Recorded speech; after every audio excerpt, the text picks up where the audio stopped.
আসসালামু আলাইকুম দর্শক, খুলনার খবরের অফিসিয়াল পেজ থেকে স্বাগত জানাচ্ছি। আমি ইমন এই মুহূর্তে উপস্থিত আছি নগরের টুটপাড়া। আপনারা ক্যাপশনে ইতিমধ্যে দেখেছেন একটি অজ্ঞাত লাশ, মৃতদেহ গাছের সাথে ঝুলছে। আমরা ক্যাপশনে ইতিমধ্যে লিখেছি। দর্শক, ইতিমধ্যে গণমাধ্যম কর্মী, আইন শৃঙ্খলা বাহিনী ঘটনাস্থলে পৌঁছেছেন। সেই খবর পেয়ে আমরাও দ্রুত ঘটনাস্থলে উপস্থিত এসেছি।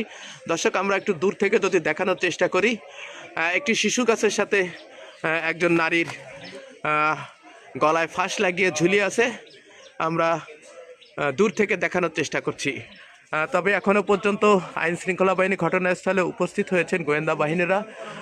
এখনও পর্যন্ত লাশটি গাছে ঝুলছে, এখনও পর্যন্ত নামানো হয়নি। খুলনার খবরের অফিসিয়াল পেজ থেকে আমি ইমন এই মুহূর্তে ঘটনাস্থল থেকে আপনাদেরকে সরাসরি দেখানোর চেষ্টা করছি।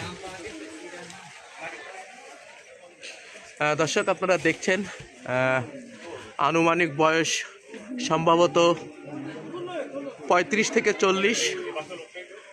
একজন মহিলা গলায় কাপড় পেঁচিয়ে গাছের সাথে ঝুলে আছে। তার মৃতদেহ এখনও পর্যন্ত কিন্তু নামানো হয়নি। তার নাম, পরিচয়, ঠিকানা এখনও পর্যন্ত আমরা আসলে কিছুই জানতে পারিনি। ঘটনাস্থলে আইন শৃঙ্খলা বাহিনী উপস্থিত হয়ে লাশ নামিয়ে সুরতহাল রিপোর্ট করার পরেই কিন্তু তার পরিচয় শনাক্ত করা সম্ভব হবে। দর্শক, এই মুহূর্তে কিন্তু আমরা সেই ঘটনাস্থল থেকে কিন্তু আপনাদেরকে খুলনার খবরের অফিসিয়াল পেজ থেকে দেখানোর চেষ্টা করছি। দর্শক, আপনারা দেখছেন যে উৎসুক জনতাও কিন্তু এখানে ভিড় করছে। আমরা সরাসরি সেই নগরীর টুটপাড়া ফরিদ মোল্লার মোড় থেকেই, যেখানে আসলে সপ্তম গলি, সেই গলির মাথা থেকে কিন্তু আমরা সরাসরি একটু দেখানোর চেষ্টা করছি। দর্শক, আমরা যদি আপনাদেরকে দূর থেকে একটু দেখানোর চেষ্টা করি তাহলে আপনাদেরকে সরাসরি দেখানো যাবে।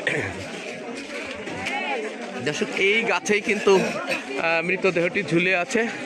আমরা একটু চেষ্টা করব বিল্ডিংয়ের ছাদে উঠে গিয়ে আপনাদেরকে দেখানোর চেষ্টা করব। ইতিমধ্যে আইন শৃঙ্খলা বাহিনীর সংবাদকর্মী, পুলিশ, সিটিএসবি, এনএসআই, ডিবি তারা কিন্তু খবর পেয়ে ঘটনাস্থলে ছুটে এসেছেন।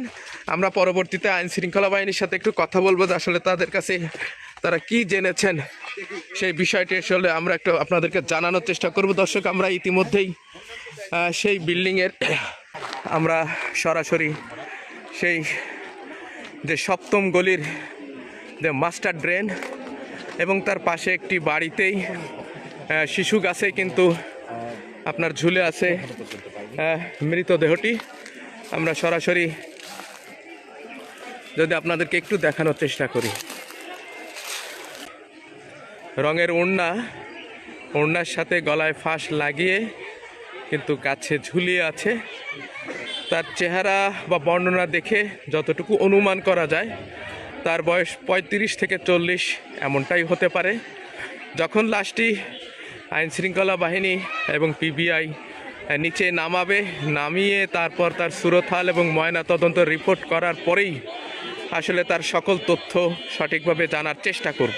একটু বলতেন কিভাবে অবহিত হলেন আর বিষয়টা আসলে কিভাবে দেখছেন, যেটা হত্যা নাকি আত্মহত্যা? এটা তো আসলে জি, আমাদের আসলে স্থানীয় লোকজন জানায় যে গাছের মধ্যে একটি মহিলা ঝুলন্ত অবস্থায় আছে।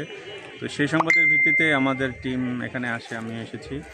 তো এখানে আসলে তার পরিচয় আমরা এখনও বের করতে পারি না, চেষ্টা করছি স্থানীয় লোকজনের মাধ্যমে। তাকে আসলে স্থানীয় লোকজন চিনে না, তবে তাকে অনেকে এই এলাকায় দেখেছে, সে প্রায় এই এলাকায় আসতো, এটা তথ্য পেয়েছি।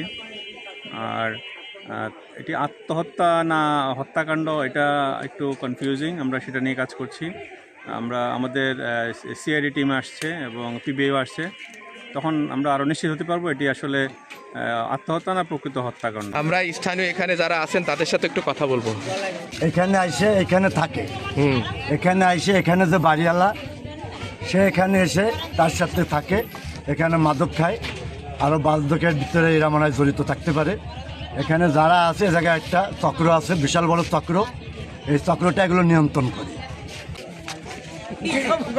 না এই মহিলার এই প্রতিদিন আসি জায়গায় প্রতিদিন প্রতিদিন কোথায় এইখানে? এই বাড়ি আসে প্রতিদিন বরাতের দ্বারে আচ্ছা আচ্ছা, কার কাছে? বরাতের দ্বারে আসে। আচ্ছা, জানা গেছে এই মহিলা এই এলাকায় ঘোরাফেরা করতো, এমনটাই তথ্য এখানকার স্থানীয়রা দিয়েছেন। এবং সরাসরি আমরা উপপুলিশ কমিশনার যিনি ছিলেন তাজুল সাহেব, তার সাথে কথা বললাম। তিনি জানিয়েছেন যে 12:30 নাগাদ তিনি খবর পেয়ে ঘটনাস্থলে ছুটে আসেন। এখনো পর্যন্ত মৃতদেহটি ঝুলন্ত আছে। কিছুক্ষণ পরে হয়তো মৃতদেহটি পিবিআই এবং সিআইডি কর্মকর্তা দ্বারা নামিয়ে খুলনা মেডিকেল কলেজ হাসপাতালে মর্গ বা ফরেনসিক মেডিসিন বিভাগে নিয়ে গেলেই ময়না তদন্ত বা সুরতাল রিপোর্ট করার পরে আসলে সঠিক তথ্য জানা যাবে, এমনটাই তথ্য আসলে প্রশাসন আমাদেরকে দিয়েছেন। দর্শক, এই ছিল খুলনার খবরের অফিসিয়াল পেজ থেকে।